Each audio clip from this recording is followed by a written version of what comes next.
Hello and welcome back. Don't panic. You're not reading the calendar wrong. This is not a weekend, so this is not the usual schedule. I was just thinking about recording a video in the middle of the week, because a few, well, mainly all the arguments and the topics in this video would have been included, most likely, in the weekly recap over the weekend. So, you know, two things, just trying to make an experiment in releasing maybe a video throughout the week and then going with the weekly market recap. And on the other side, if a lot of what should be included over the weekend, it might actually be included in some other videos, or in this case, one video. In the middle of the week, we might get to, you know, cut down the overall duration of the weekend videos, right? Which I guess for a lot of people might actually be a good thing, right?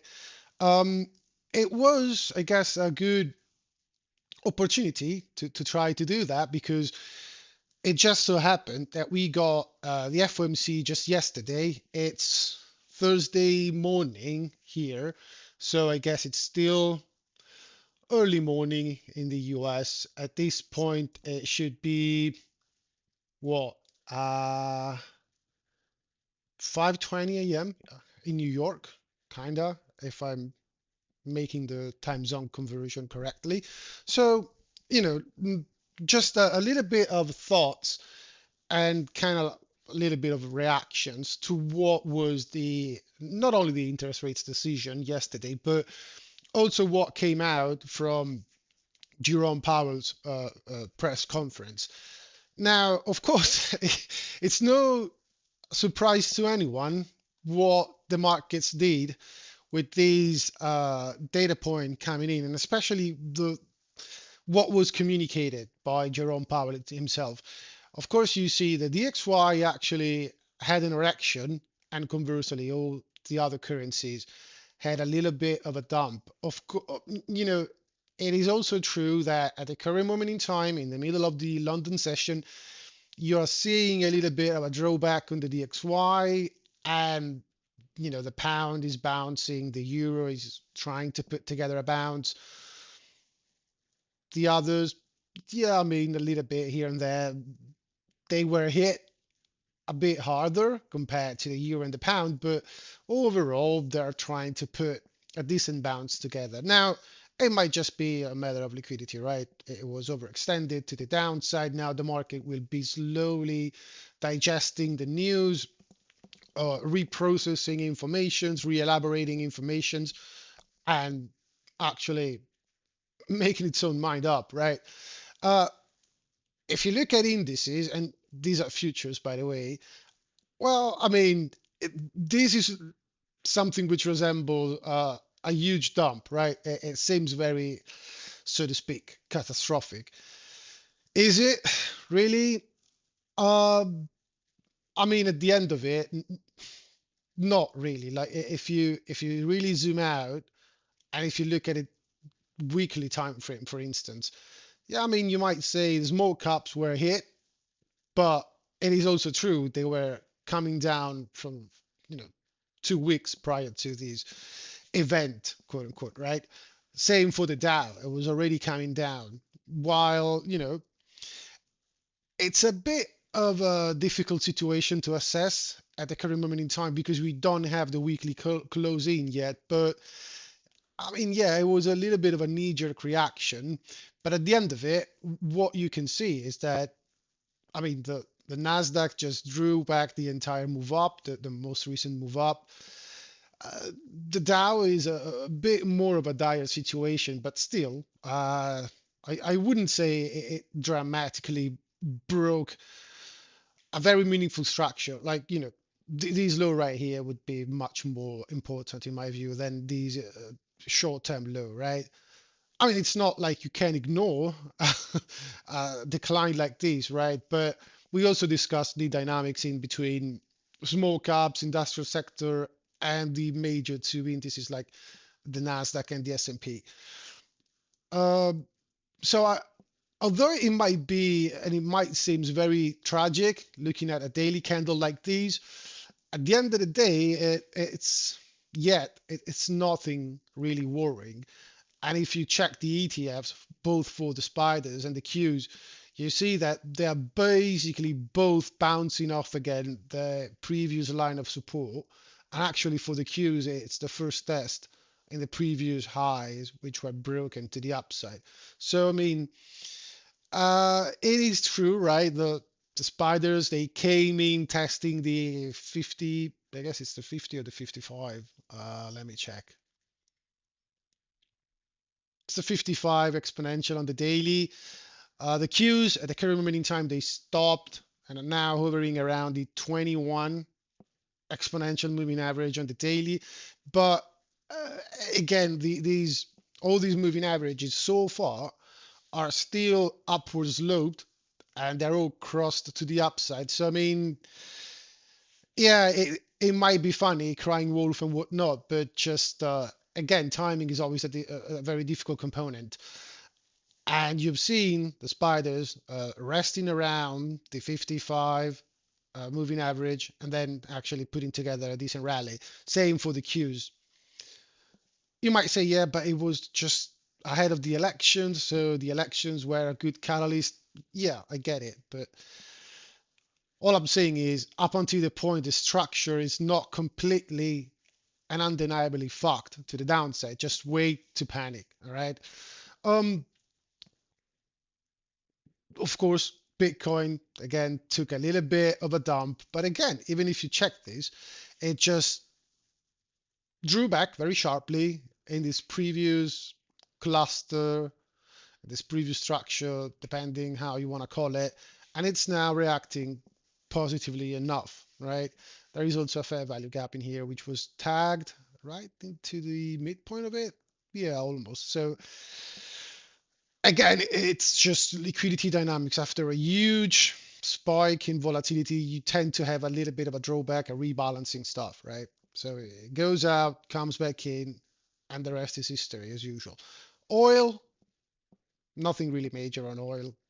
Yeah, I mean, it was up for the day, then it closed on new low, well, not new lows, it closed lower for the day, but still it is in the context of this range, and now it looks like it's opening up the day with a little bit uh, of an upside move. We'll see at the end of it. And again, especially at the end of the week, right?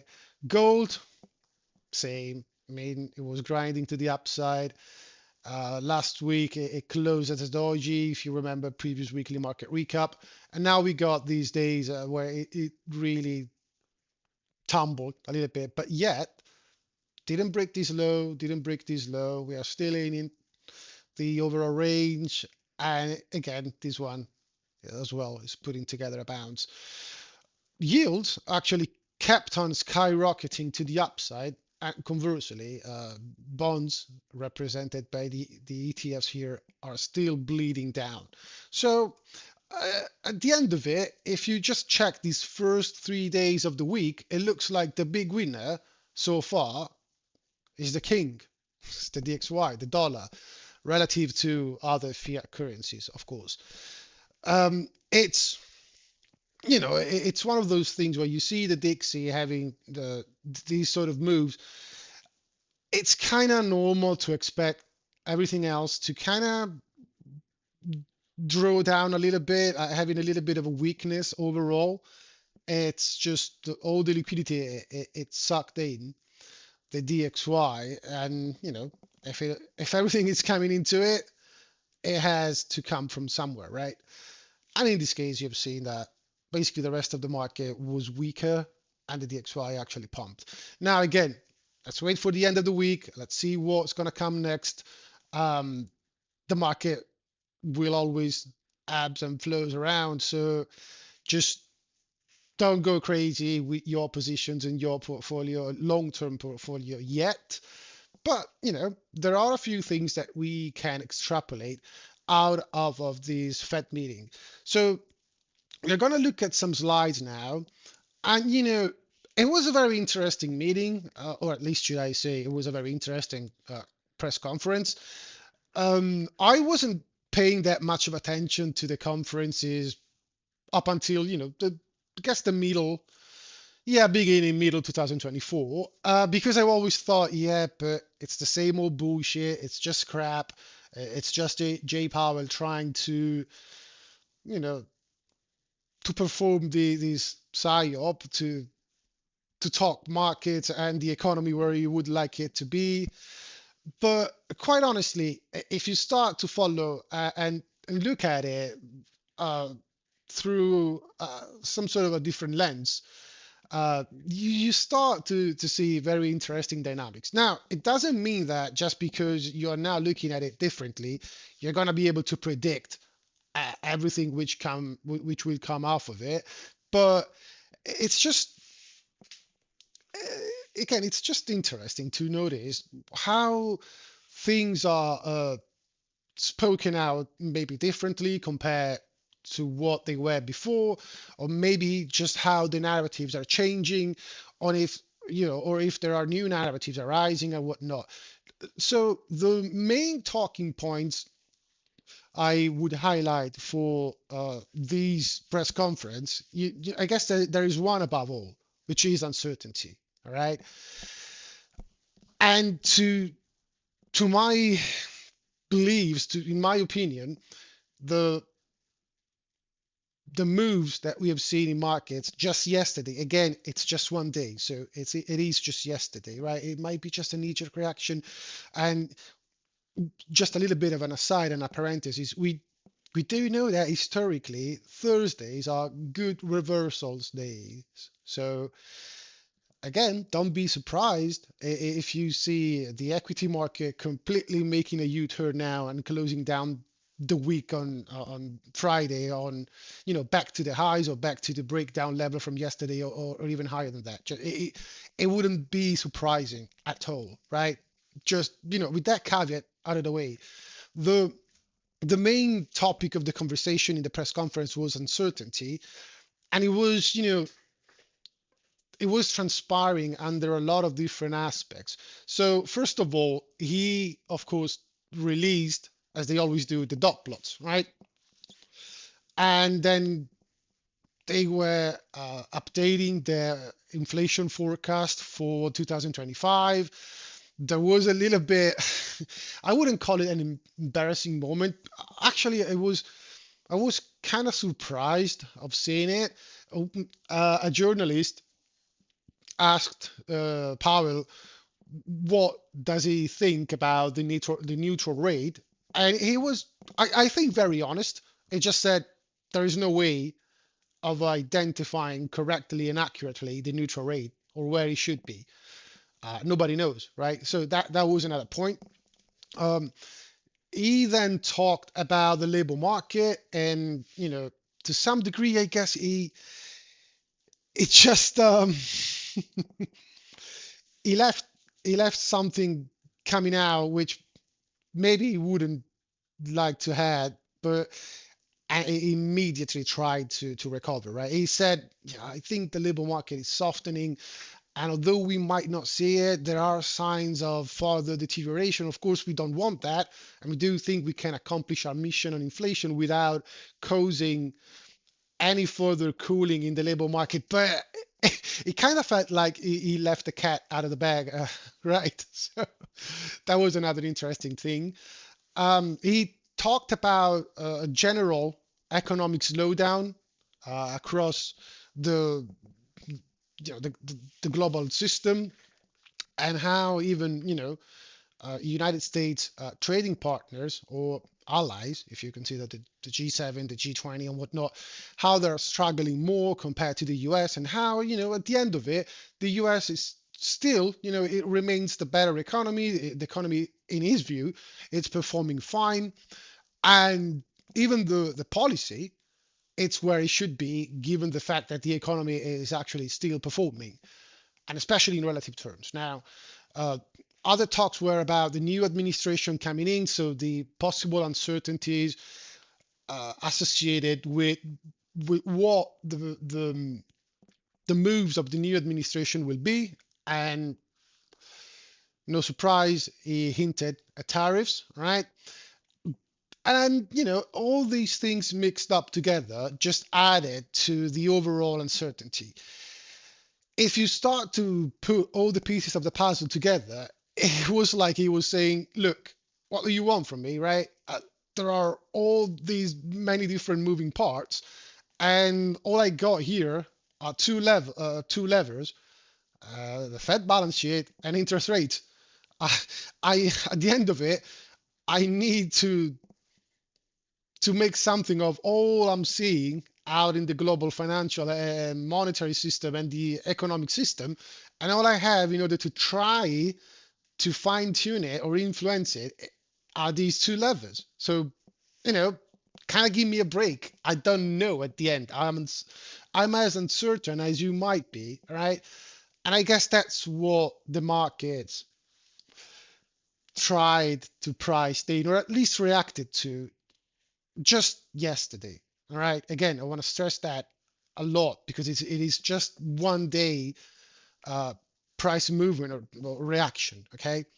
So, the journalists were keep on engaging in this sort of a game like, so you just cut rates once again, but you still think that inflation will be stickier.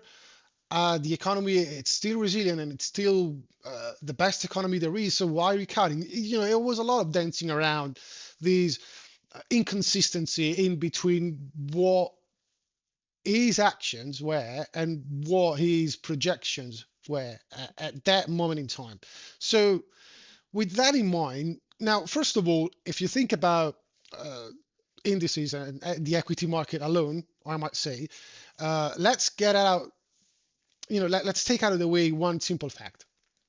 Beside what you might think about the conference, rates, monetary policy, the economy, the macro data, and whatnot, just look at these for a moment. If you check, and I'm just taking the NQ futures as an example in here because throughout the days I'm mainly focused on the Nasdaq futures. But if you look at the pattern, we, we got a very nice distribution pattern. It started uh, a bit ahead of these FOMC day. It was starting in here, and then we got a gap down. The gap was filled, it rejected. Uh, we got the overnight trading session that you can't see in here because these are standard regular trading hours, and these are the extended ones. So you see that throughout the London session, and Q came back down. It just shy of these lows, and it created a little bit of a pool of liquidity in the form of these relative equal lows. Then when New York session started, where basically this green line is, we got a pullback. We filled in the inefficiency in here. We tested back in this apex, which was created in the London session. And then, when the rates announcement came in, we just dropped, taking out the pool which was engineered before, right? And not only that, but at the end of it, if you zoom out on the daily time frame, you could also notice that we got a little bit of a breaking correlation. While the NQ futures were making new highs, ES futures weren't, and the Dow was just shitting itself. So that would be one consideration that brings you to think, okay, so did the market just plunge yesterday because what the FOMC was, or because, at the end of it, from a technical standpoint, it was poised to have a little bit of a pullback. All right. So that would be one of the main assessments you could have. Now, of course, if you just check, for instance, if you just check the lower gap, we pretty much overshoot that, right? So, you know, you might say the market was poised to go down, and then the catalyst of the news and what was discussed throughout the press conference actually exacerbated the move to the downside. Yeah, I mean, I can agree with that. You might have a gut feeling or a hint from a technical standpoint on where the market is more likely to go, but then when you got these data release points, it's always hard to predict the magnitude of it, right? So that was one thing. Now let's get in, for instance, what these infamous dot plots are, right? So as you can read in here, the dot plot is just a tool that the Fed has in order to communicate to the general public which are the forecasts and projections for the months ahead. It is usually quarterly, but it goes farther down the duration curve, getting into possibly a year ahead. Now, the the main thing here, and I highlighted it, it would be the appropriate midpoint for Fed funds. Again, it ties in with the question about the neutral rate. Simply put, look, I think at the end of it, and it all circles back to uncertainties, right? At the end of it, if you think about it logically for 1 minute, you might say if these technocrats are so powerful, so smart, and their models have such a great predicting capabilities, right? Why do they need, let's say, to hike rates 25 basis points at a time, 50 basis points at a time? And why do they need to drop rates 50, 25 basis points at a time? If they do know, right, where is the level where rates are actually restrictive, or where is the level where rates are actually loose, or like in this case, where is the level, the appropriate level for rates where they are neutral compared to the current state of the economy, why don't they just go there instead of taking this low path? And the answer was gave out by Jay Powell himself. He basically used a lot of words, kind of I don't know if it is technocratic or political slang, but when someone is talking a lot just to deliver one single point, which is pretty evident from scratch. So he said, yeah, well, it's hard to be accurate on the neutral rate. There are many different measurements. There are many different models you can use in order to determine it. At the end of it, is really hard, if not impossible, to establish with accuracy where it is. So we are constantly adjusting our models and inputting in different factors to get as close as what we think the neutral rate should be, given the current data set which is provided by the real economy. So again, a lot of words to say, well, we don't know, but we just try to follow and monitor what is happening in real time and to react to it. But we don't know. It's like, how do you know if you are hot or if you are cold, right? Let's try to make this dichotomy. Take your brain, so your conscious being, right, and take your body. How do you know when you're hot or when you're cold? Like if you feel cold, what are you gonna do? You're gonna put on a t-shirt if you're not wearing anything, right? If it's not enough, you're gonna put on a sweater or a hoodies, right? Maybe. If you feel like it's not enough because your body is communicating to your brain that it's still feeling cold, maybe you put on a coat, right?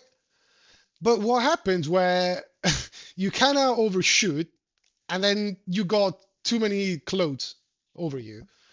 Well, maybe your body is going to start to communicate your brain that now you feel hot. So you're going to maybe take off the coat first, then take off the hoodies, then up until the point you reach that point of equilibrium where your body is saying to your brain, yeah, okay, now I'm cool. All right, you can stay there. And I guess it's kind of like how the Fed is looking at these things and reacting to them. They try to move stuff around, Fed funds, balance sheets, and they look at what the next month, next quarter of economic data are, and they kind of say, like your brain, yeah, we are there, or no, we're not there yet because these data shouldn't be like that if our moves over the last 2 3 months were actually appropriate. So that's how I see it. They don't know, they are just guessing. And yeah, of course their guess might be a bit better than yours if you are completely uneducated in monetary policies, in economic dynamics and whatnot. But still, it's not like just because they got a bunch of PhDs working for them, they can actually be precisely accurate in determining what the neutral fund is. the neutral rate. Okay, so that was one of the first thing which caught my attention.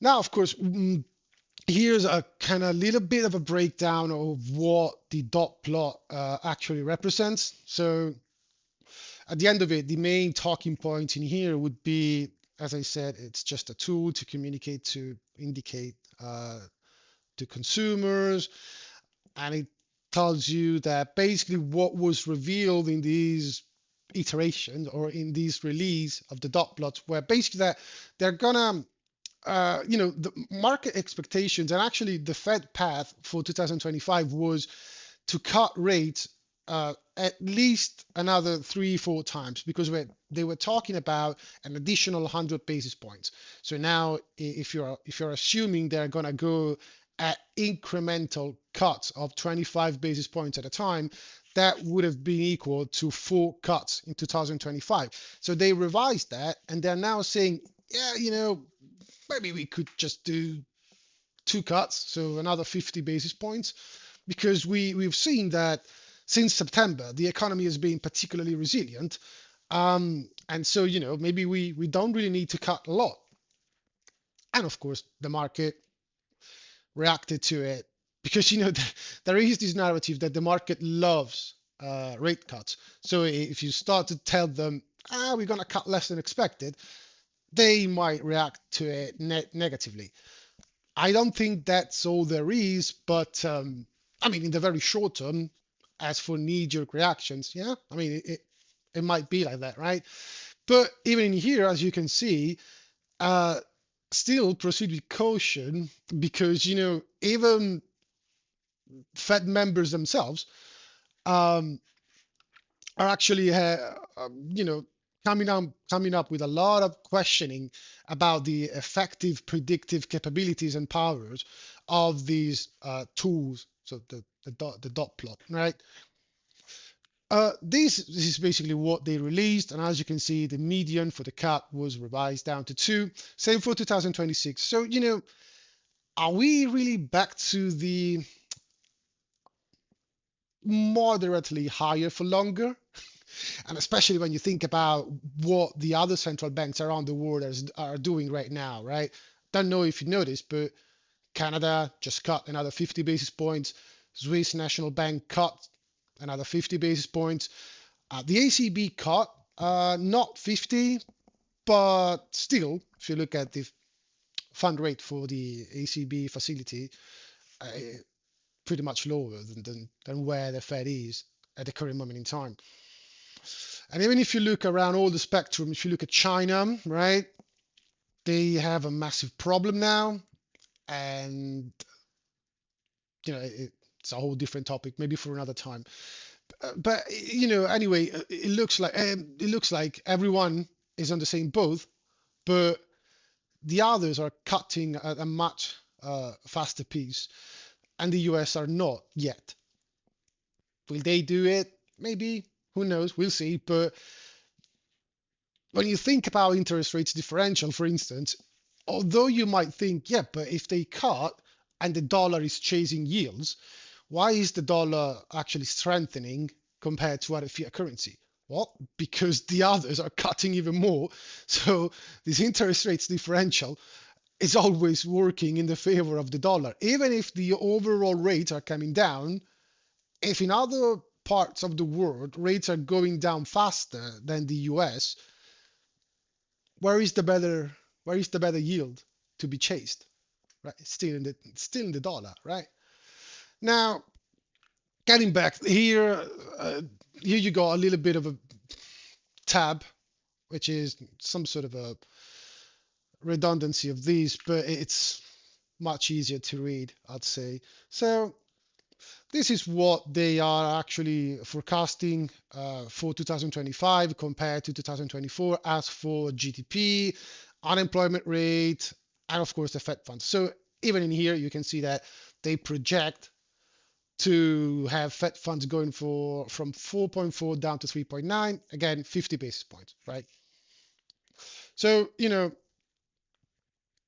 at the end of it, they are still thinking about lower rates in the future, just at a slower pace compared to what was originally anticipated. But look, we might get into it a bit later. That the problem is that when you look at these dot plots and these projections, it's kind of like when you look at what the Fed funds futures are telling you over at the Fed Watch, the CME tool that you can look at in order to see where the market is predicting interest rates to be based on the positioning and the actual level of Fed funds futures which are traded, right?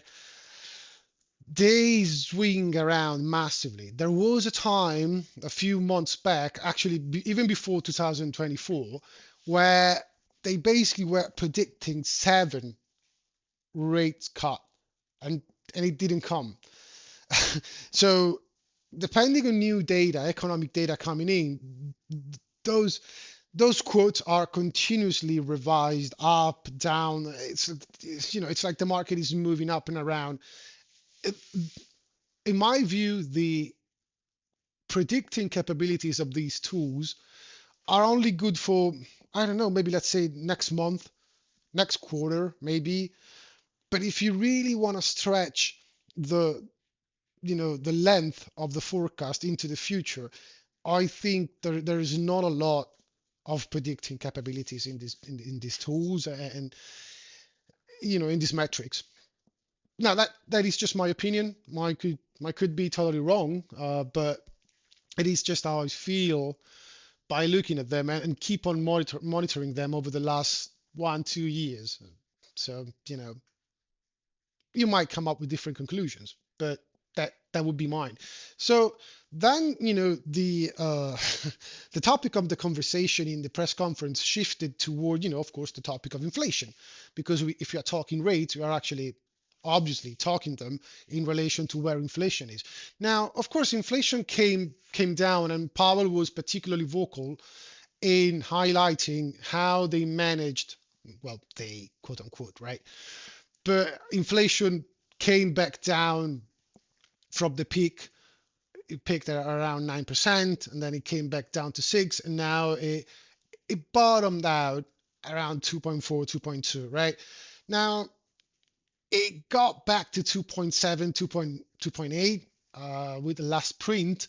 So everyone is like, yeah, don't you fear a little bit of a reacceleration of inflation? Then why are you cutting rates? And I guess it was candid about it. It was like, yeah, short-term fluctuations are not what we are really focused on. We are looking more at the trend of these long-term trends uh, of inflation, and we think he said we are still confident that we are gonna win the inflation fight, and it might be a bit more of a slower process compared to what we were anticipating, but we are still confident we're going to hit our 2% target. Now, maybe not. Maybe it's going to be 2. Maybe they're going to need to settle up for 2.5, maybe 3. It's like the Jim Bianco argument, right? 3 is the new 2. Okay, it could be. I don't know. We're gonna need to wait and see at least another 6 9 months to get a definitive answer, if we can, about that topic. But that's what that's what he's seeing right now. That's how he's communicating their decisions based on these projections.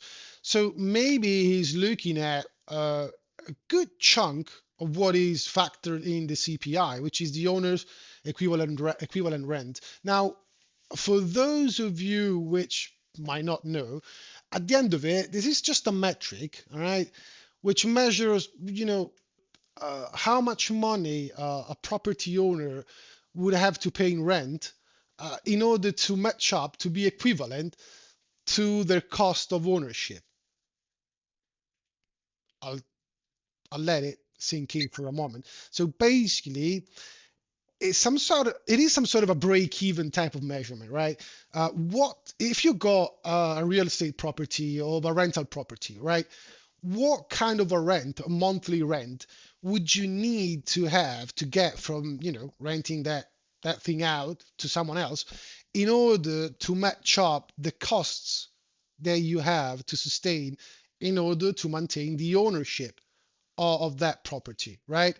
So, you know, this is a good part. It's a nice component of the shelter sector of the CPI.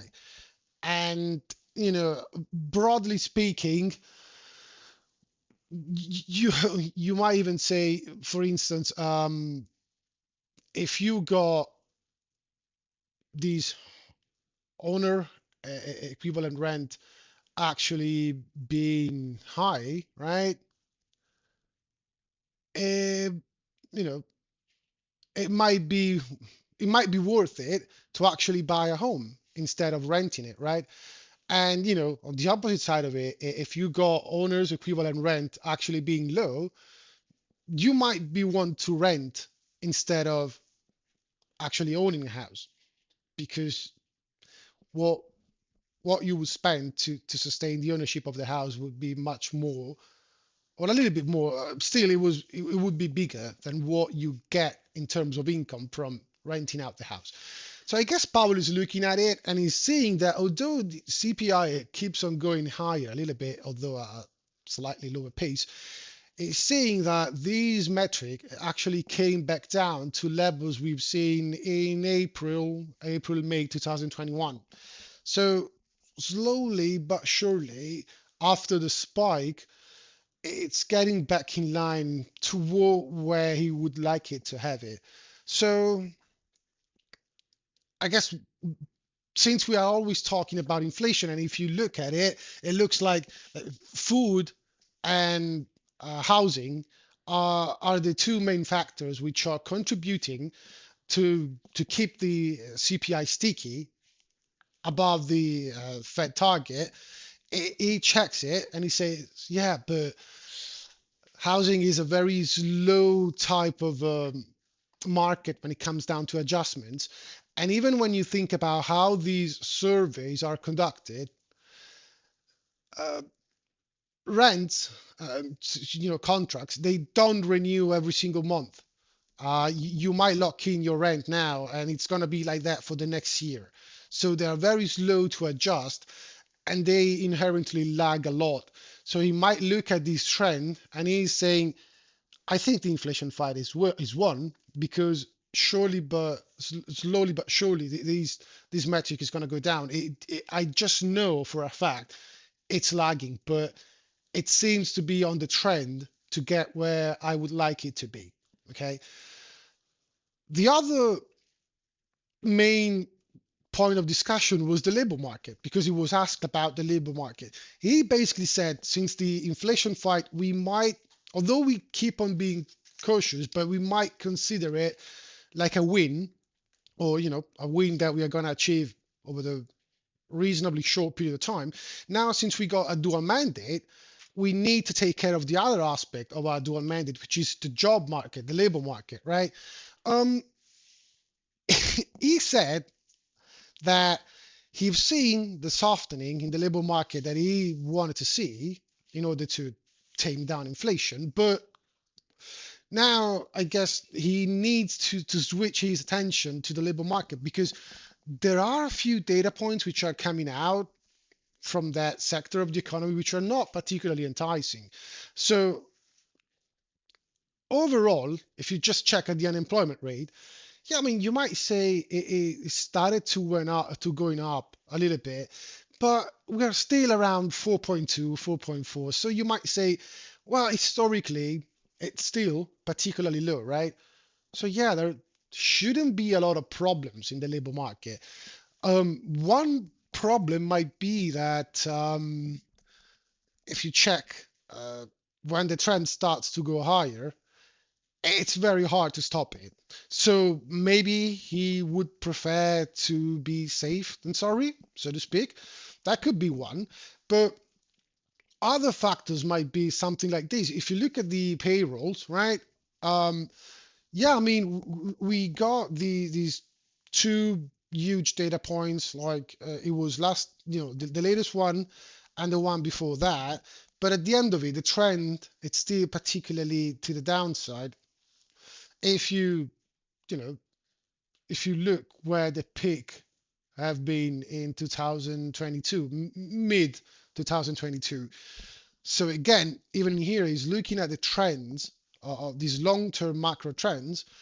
and he maybe doesn't want to be caught off guard, right? Because it would be embarrassing to stay here, right, for a quarter or 2 quarters saying, oh, the labor market, there is no problem there, and we don't feel like we need to act on it, we don't need to react to it. And then all of a sudden, you got revisions to the previous data, and the next data are coming in very bad, and all of a sudden, you need to completely make a U-turn, from being absolutely positive on the labor market to be, well, fuck, we were wrong, you know. Uh, so again, another point to rather be safe than sorry. Okay.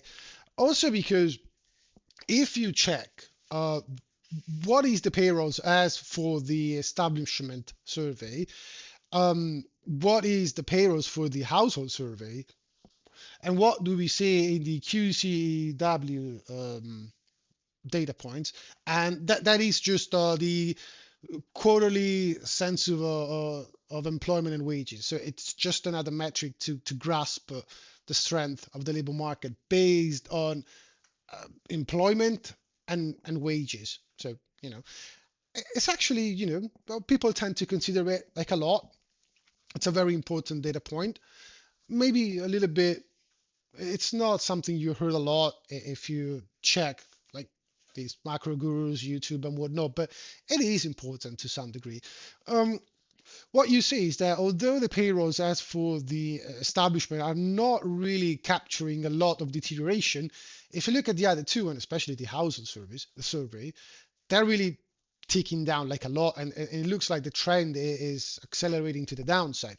Now, historically, if you check, when you got discrepancies and divergences in between the household reads and what the establishment reads are, over the long run, the households tend to be the most accurate. So it might be that this is not a dynamic that Powell wants to miss out on, right? Um, Now, I don't want to get into conspiracy theories, but if you think of it, up until the point, there was some sort of an incentive from the government standpoint to actually cook the books a little bit.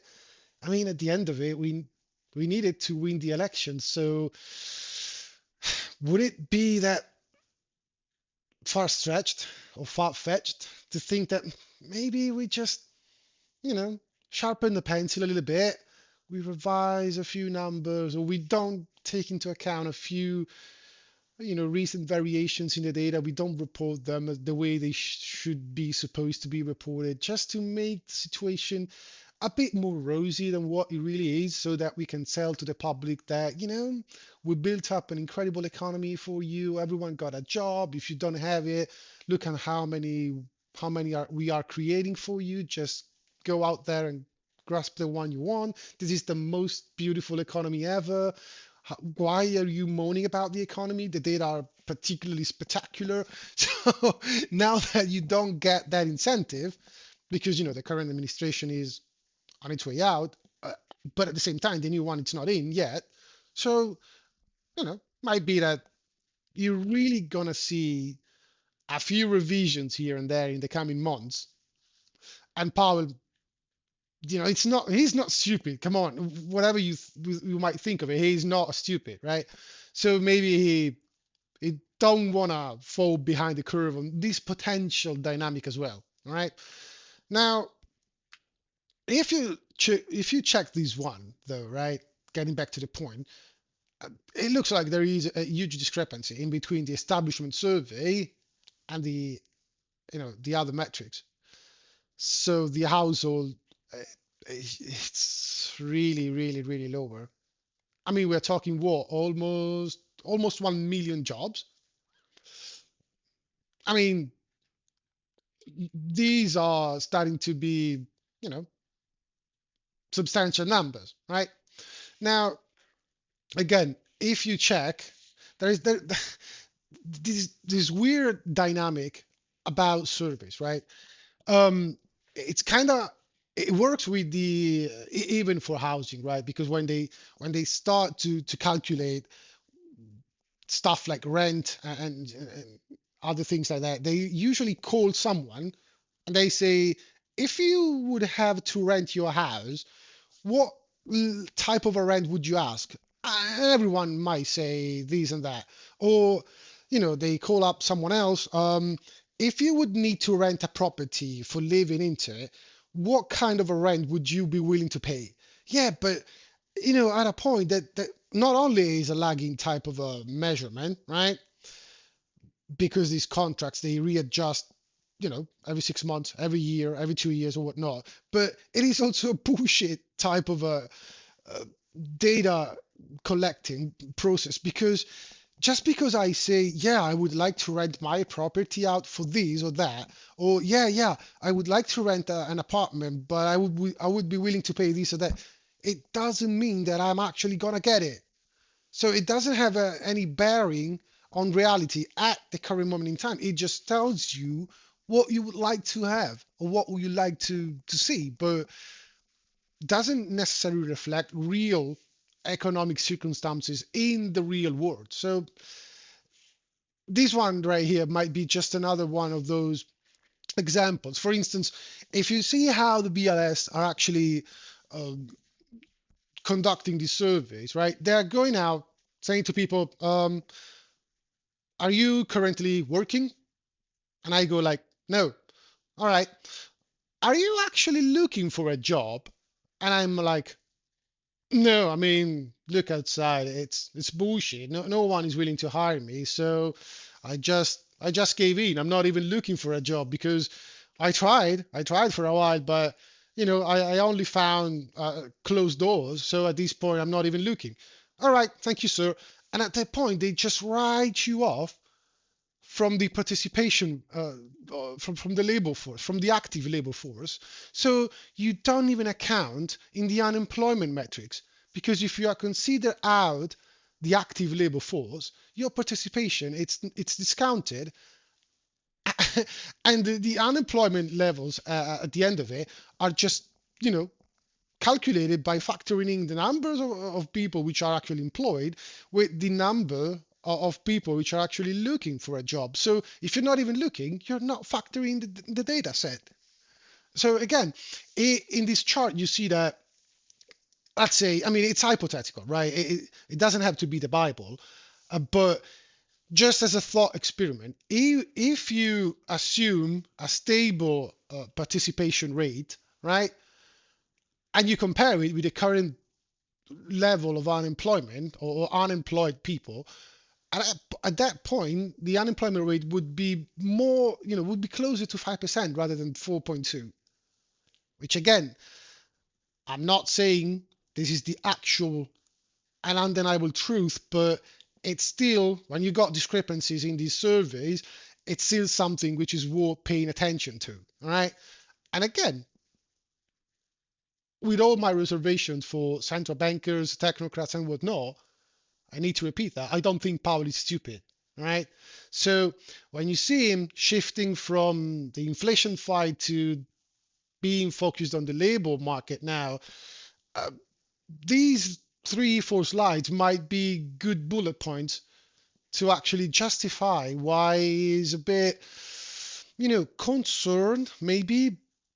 But at the end of the day, he can't really let it out because otherwise he would spook the economy and the markets. So he would like to say it, he should say it to be accurate in answering the questions from the journalists, but he can't say that out loud, right?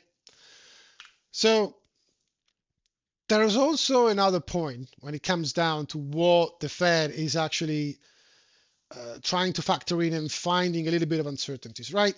Standing a little bit on the topic of the labor market, but at the same time, trying to transition into what policy, I think, the government policies might bring in as for uncertainties. When you think about these open border type of approach that a lot of Western countries has had over the last years, not only in America, but I live in Europe. I can tell you that even in Europe, we're seeing something like it, or we have seen something like it. Um, there is this case that could be built up while other people like Australia, Canada, and Europe, to some degree, uh, personal note, not as much as I would like to see, but to some degree, we are still tracking the level of immigration that we got. So I mean, at the end of it, we can still assess the current population relative to jobs available, and therefore the real, quote unquote, real unemployment rate. But it looks like in the US that's not really happening, at least at the same pace it's happening in other parts of the world. And of course, you might disagree or agree with it, but you know, um, that was one of the main point of the recent elections, right? So you might think he's right, you might think he's wrong, you might think it is true, you might think it is a lie, but still, it is something that even the population actually felt like an issue, among many others. But still, Trump actually won, and this was one of the main points of his platform.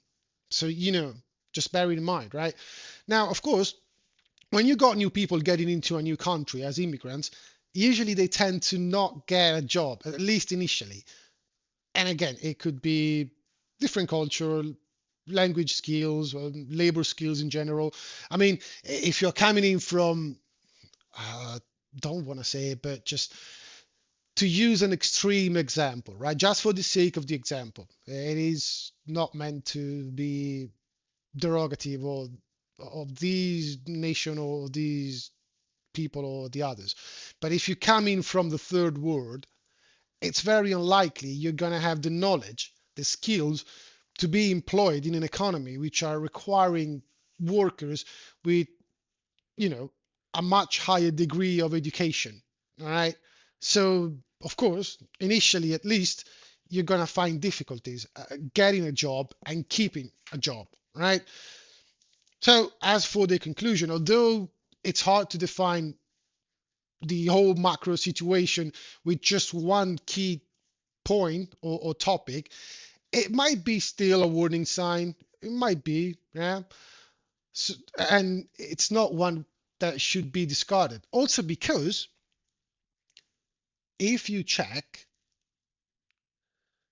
even Donald Trump recently, kind of like less than a month ago, was particularly harsh on on one of this is where it gets really interesting. He was harsh with trying to implement these borders control with one of his closest and main ally, which is Canada.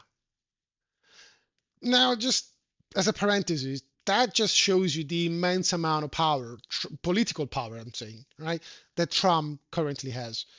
He just hinted, he just talked without some thoughts about potentially imposing 25% tariffs on Canada if they don't get their borders in check. And everyone gets crazy in Canada. And they're now even talking about replacing Trudeau, because for them the relationship with the United States, especially economically in this case, it's much more important than sustaining the current administration, because there are people that know that if you get to these, the Canada economy is going to be fucked. Now again, it is just a threat. I don't think we're gonna get to that, especially toward Canada or Europe or whatnot. But at the end of it, tariffs are just a very good, how do you call it, bargaining chips. I mean, it's a tool to conduct deals, right? And it's a very effective one. So you know, just take it as you want, but the effects that this simple statement has on what we've seen in Canada recently, it's really powerful. And still, it highlights the problem of these unchecked borders, these illegal immigrants, and the impact that they may have or may not have on the internal labor market of a country.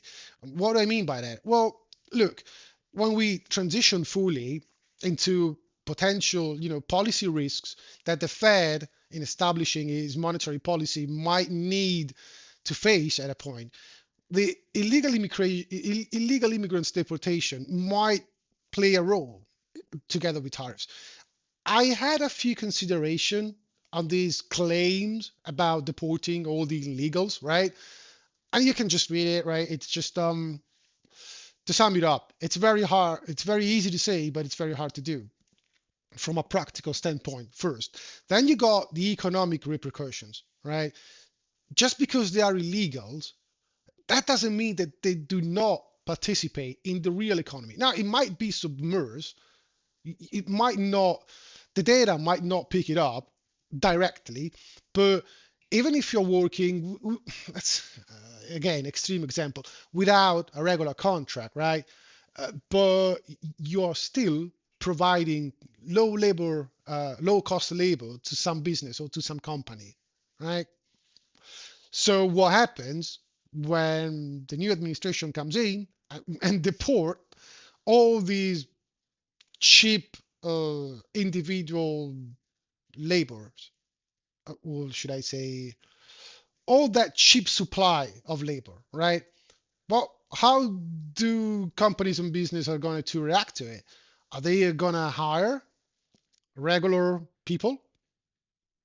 Yeah, but what salary will they ask? A higher one, I would assume. So how do they deal with the higher salaries? Do they increase prices of the finished product or services? Can they pass it on to consumers? Because if they can, that would be inflationary. Or if they cannot, they will find themselves in a situation where at a point they will see lower profit margins. What do you do when you got lower profit margin? You need to cut on costs. What the easiest category of costs you can cut off? Heads, jobs. So, it's, and then when you cut on labor, that means that you're going to have less people with a paycheck with spending capabilities, which in time it's going to bite you back because now you got less demand for your services and goods. So although you temporarily saved your profit margins, now they're going to be eroded again because of you know lower demand on aggregate. So I mean, again, this is why I think uncertainty is the name of the game, because if the Fed at a point will need to factor in these potential dynamics, it's very hard for them to come up with a decent forecast for it. And Powell was pretty vocal. He said we can't just factor in policies which are not even implemented yet. We will need to react to them. The problem is what happens in the inner room, right? So again, it adds up to the uncertainty. And then of course you got all the controversy about the Doji department. Every time I read this acronym, part of me starts to laugh because it's Doji, Musk, the Dogecoin. All right. I don't think they are going to be successful at it. Um, at the end of it, the only one thing that could be cut for sure when it comes down to government spending, and it's the interest rates. If you lower interest rates, you're going to have a less lower interest rates expenses, but all the rest, what are you going to cut? Healthcare, social security, defense. I see I see it very difficult to do. All right. So it's hard to make accurate forecasts when it comes down to these complex and interconnected topics. Plus, you got tariffs. Are they inflationary? Are they not inflationary? They might be inflationary over the short term, but they might be beneficiary to the overall economy over the long run. Okay, but then what is the long run? How much we do we need to wait in order to see these benefits? And everything comes down to how you implemented them, right? If you try to implement them from one day to the other, it's going to be massive inflationary.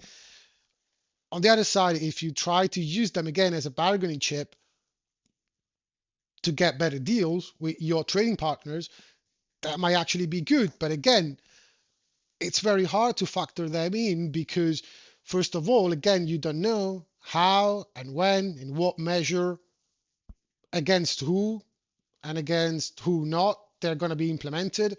and you don't know what type of counter reaction, like retaliatory tariffs, you're gonna get in return. So put yourself in the shoes of the poor Powell.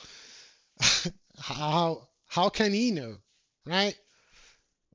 So, you know, is he cautious? Yeah, but it's like sometimes I I feel even bad for him because if you look at the whole situation from his point of view, it's like, man, first I had to deal with these nuts, locking down everyone in a cage and coming up with the old stimulus you can think of, and then coming up to me and saying, now I have to solve this while they are the cause.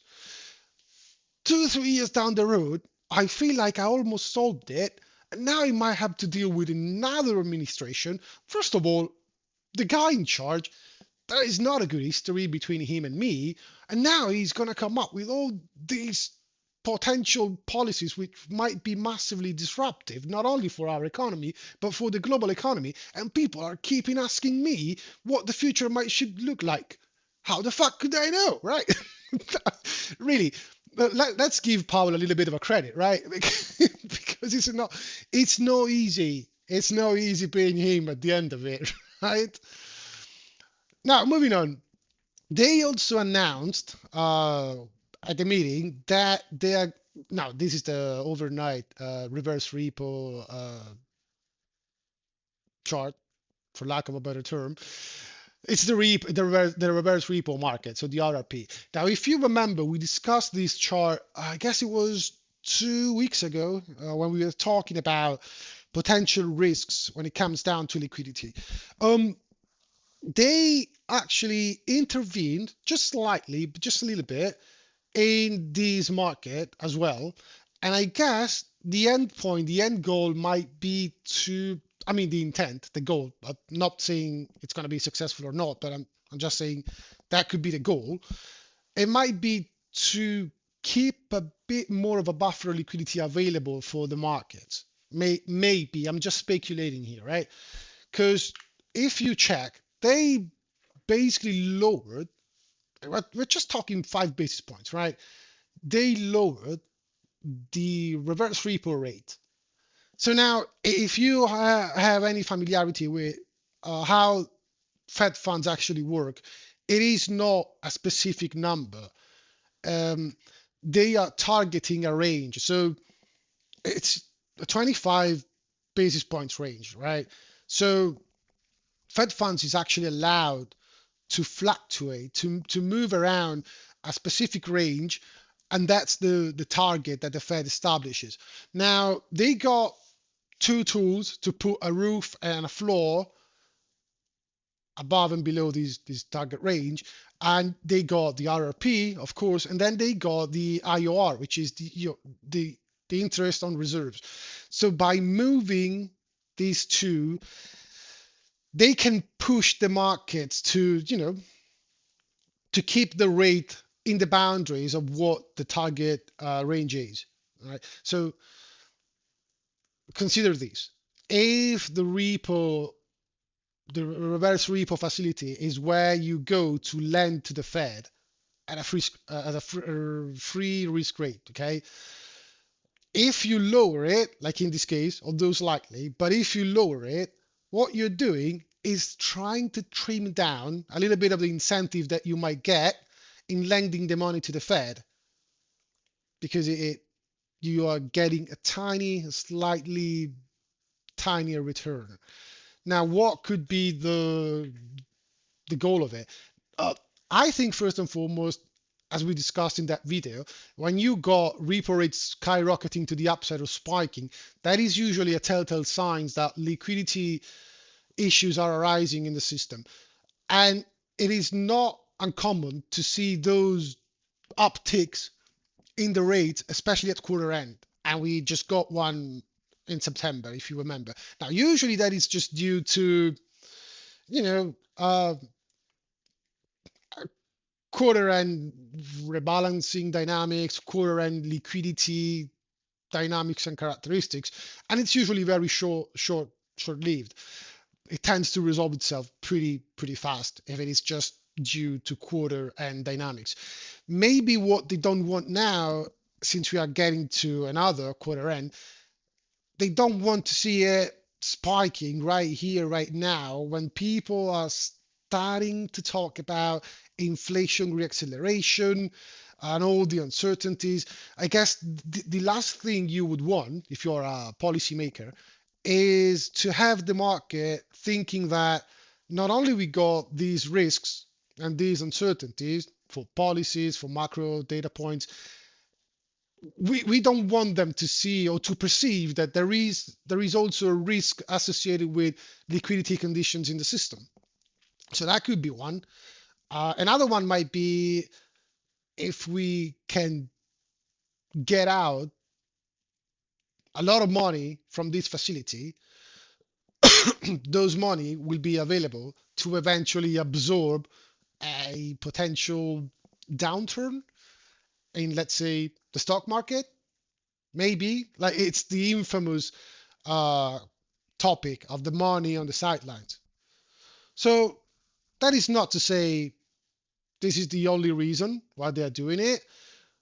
Same as it's not to say, in case of preventing the stock market to crash or to have a serious downturn, this is not to say that by just doing these 5 basis points move, they're going to achieve it. But, since they did it, they must have done it for a reason. And I just came up with two potential, just on the top of my head, potential reasons why they might have do it.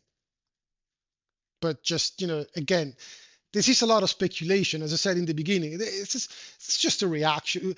You should see the whole video as just a reaction uh, the very next day. There's not really a lot of solid evidences supporting these or that as for the long-term developments that might unfold themselves. So, just take it for what it is. It's just considerations at the end of it. I think it's still worth to have them, but I mean, would I base all my decisions just on these thoughts I'm having this morning after the Fed meeting?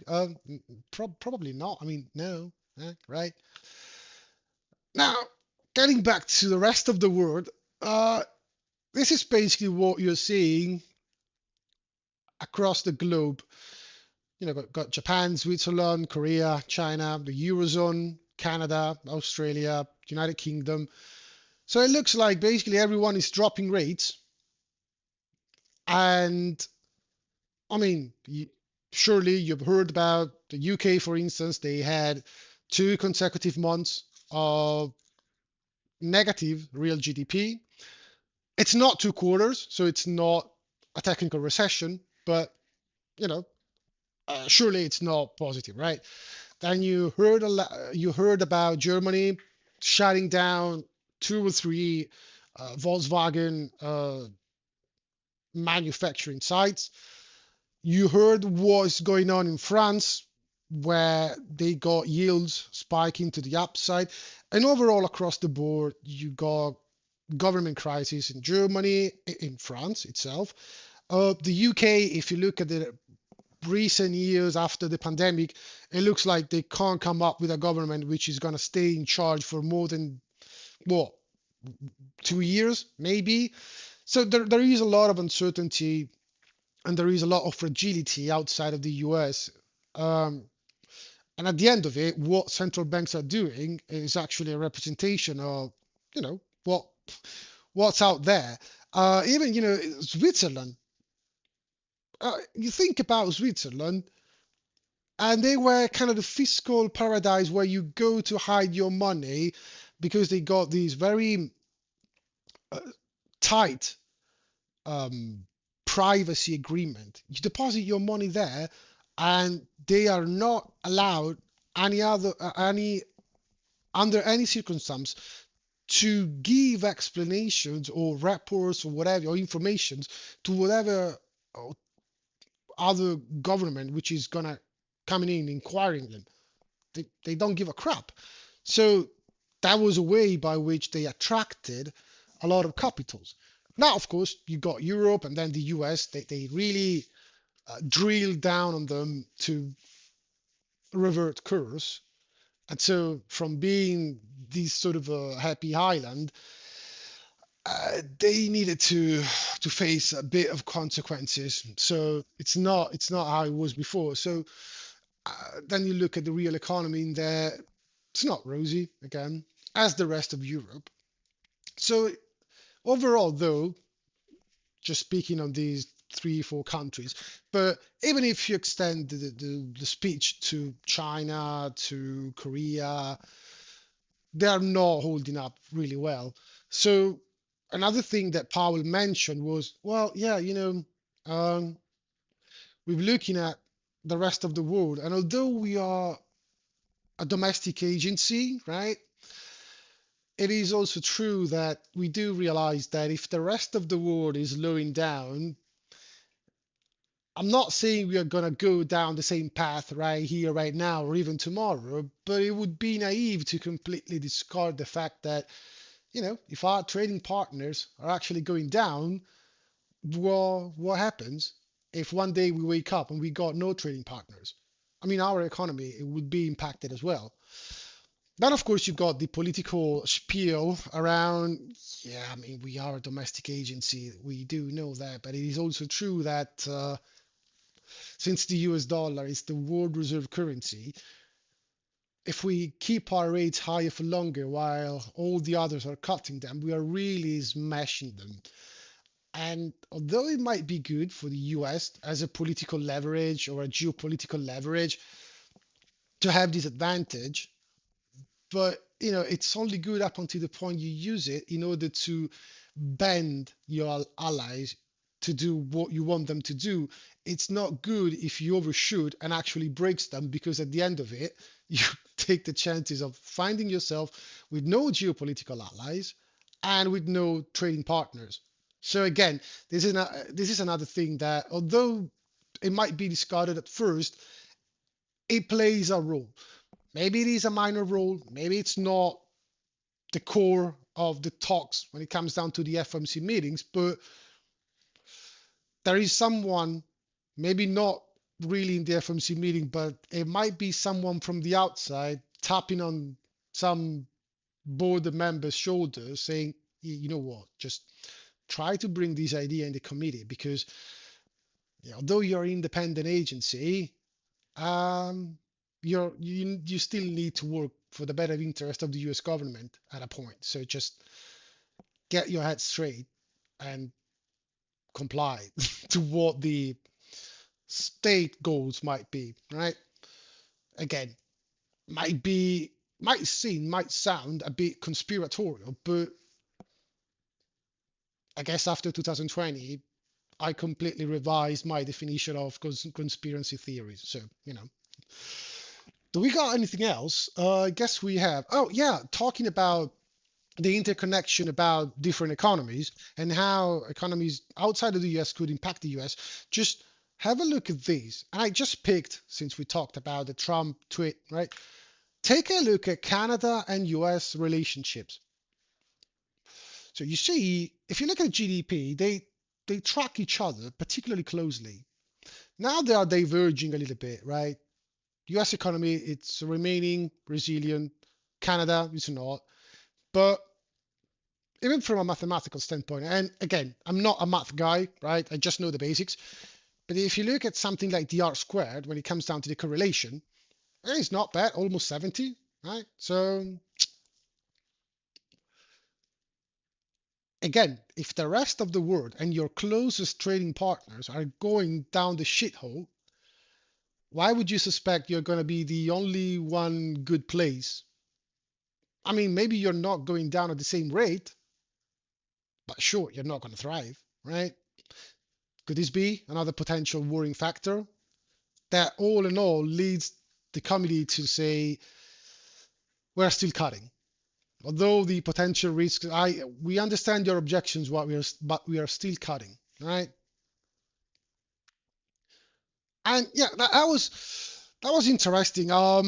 Took it from Jeff once again, and it's hypothetical, of course, but if you adjust the 2 years yield on Canadian bonds and US bonds, or treasuries, should I say, and if you just take out of the equation the recent stubbornness of the Fed in being higher for longer, you might get to a perfect correlation. Now, is it is it a good way to collect data? I mean, yeah, okay, no shit. If you just take out of the equation the differential, yeah, of course they're going to be the same. Um, Now, then, if you want to highlight the fact that the US had this great advantage, given all the things you might consider, global reserve status, the ability to being much more fiscally responsible and whatnot. If you want to highlight the fact that they might have all these advantages, but under normal circumstances, they would be very closely correlated to a very close trading partner, and therefore, over the long run, these short-term influential factors which have kept the US afloat longer than anyone else should evaporate no matter what, then okay, I can see how you read it in that context. But again, although it is interesting as a thought experiment, um, again, it's not something I would put my money on the short term. Still, I found it interesting. This is why I reported that. Long, you know, long video, which is why I guess it's good that I recorded as an individual one for this. But at the end of it, everything just brings me back to the thumbnail. Paul Powell. I mean, what the hell would you demand from him? Quite honestly, I think all things considered, he's doing a good enough job. He's always been he's always been particularly, so to speak, transparent. He was a good communicator. He was able to not let the market to panic out when the moment requested it. He was able to, at the end of it, for now, uh, sailing the boat back into the harbor safe and sound. Again, for now, um, standing to the numbers, and we've seen the potential discrepancies. He didn't yet cause a massive recession and unemployment skyrocketing. So, considering that, as I said, he got just two levers to move around to regulate and fine tune the entire financial system, and he got a dual mandate that, when you think about it, it looks like one mandate is in contrast with the other, because if you got a higher um, rate of inflation, uh, therefore you should also have a higher employment rate, because it means that everyone is working, everyone is making money, earning a paycheck, and then they go out and spend that, right? So it creates a price inflation, right? And on the other side, if you want to tame down inflation, at least by the Phillips curve, they do like a lot. I personally I don't, but even in its own framework, if you want to tame down inflation, you would need to cause pain in the labor market to the point where people are out of job, so they can't spend, so they're not chasing prices higher, and prices will readjust lower to meet demand, which is evaporating. So uh, at the end of it, over the last 2 3 years, you might even say didn't make such a terrible job compared to his predecessors, right? So guess we should be a bit polite, a bit kind with good old JP, especially now that we are getting around Christmas, and we'll see what a new year will bring, right? But for now, I guess he he's doing the best he can, which is why I love this picture of him raising his hands and saying just, guys, what do you want more from me, right? I did everything in my power so far. I got a little bit of a glitch because one of the monitors actually went off because if you don't touch them for like an hour, they went out. They went out. But yeah, anyway, that was it. We'll see how the market respond today. Looking at indices, futures right now, it looks like we are having the physiological type of a drawback, or at least it might start out. Zoom in a little bit. Nothing major so far. We'll see.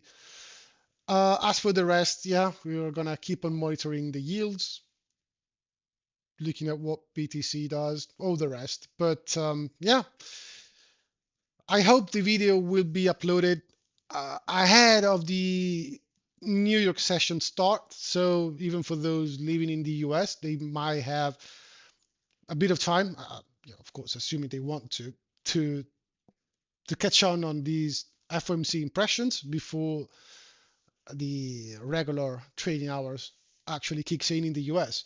And with that, again, I'm I'm happy. I don't wanna, I'm not gonna have to record a 2 hours long video on next weekend. Yeah, all right. So be nice and be cool. I hope I'll find you back over the weekend for the weekly market recap. Neil's out.